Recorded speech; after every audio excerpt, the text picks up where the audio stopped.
nəinki Azərbaycanın enerji infrastrukturuna Ukraynada zərbələr endirilibdir. O cümlədən 3 dəfə Azərbaycanın səfirliyinə Ukraynadakı zərbələr olubdur. Birinci hücuma gəldikdə, baş verdikdən sonra biz təsəvvür edə bilmirdik ki, bu təsadüfi olub və daha sonra isə Rusiya həmkarlarına Azərbaycanın diplomatik nümayəndəliklərin, o cümlədən konsulluq şöbəsinin, bizim mədəni mərkəzin və səfirliyin koordinatlarını vermişdik.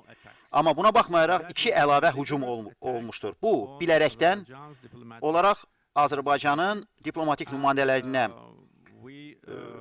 hücum çəkilmişdir. Bu, bizim bununla bağlı xüsusi bəyanatımız oldu və o cümlədən səfir dəvət olundu, diplomatik nota ona verildi. Biz yalnız diplomatik formatda addımlar atdıq, əlavə hər hansı bir iş görə bilmərik, lakin biz bunu Azərbaycana münasibətdə qeyri-dost hərəkəti kimi dəyərləndiririk və sizin sualınızı mən anlayıram. Mən sadəcə sizə məlumat vermək istəyirəm ki, bütün zəruri diplomatik addımlar Azərbaycan hökuməti tərəfindən atılmışdır.